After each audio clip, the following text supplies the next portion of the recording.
happened when I got into a fender bender. And like any fender bender, the guy who hit me pulls over, I pull over, gets out of the car, he starts giving me his details. In that time, another car pulls up right next to us, like right stops in the middle of the road. It's a side street.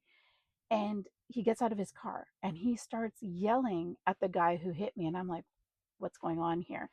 And the guy that hit me starts yelling back at him. And these guys start getting really elevated. Their anger is just heating up. And the guy who pulled over his car goes to his trunk and pulls out a baseball bat. And the guy who hit me goes to his car and pulls out a hammer. And I'm now freaking out because I'm like, oh my God, this is escalating really fast. I don't know who these men are, why they're fighting, and how does this third guy know? Anyways, so I decide to call 911 because I'm like, now this is out of my hands. I call 911, and believe it or not, I was put on hold. I did not know this was a thing. I'm listening to this hold music going, what? 911? Okay. So I have two options here. I either watch these guys beat each other up with hammers and baseball bats, or I do something about it because I don't know how long I'm going to be on hold. In that moment, this intuitive thing kicked in inside of me. I remember standing there in front of this tree and I'm thinking, there's like a higher intelligence that runs through this tree. All I've got to do right now is tune in to that higher intelligence and figure out how to handle this situation.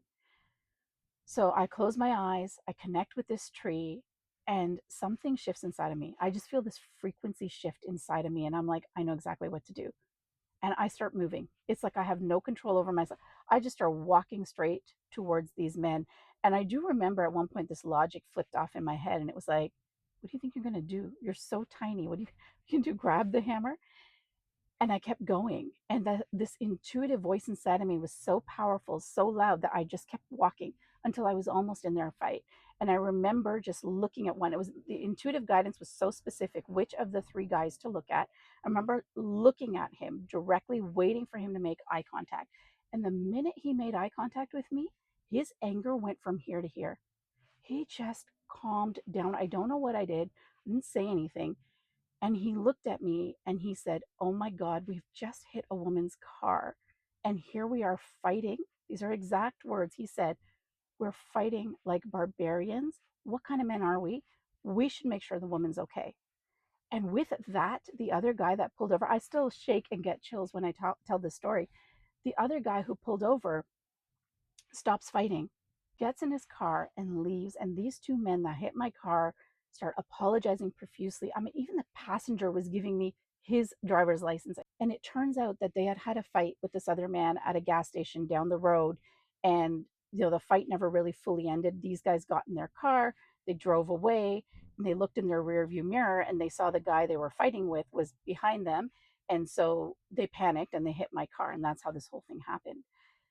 But I realized something that day, that there is infinite intelligence, way more powerful than anything our logic can tell us. And when we're able to tap into that, we can do almost anything. And this is what I'm going to show you how to do in Unshakable. This is a free 10-day experience where I'm going to share how I tap into my intuition and move with confidence. Comment below Unshakable for details.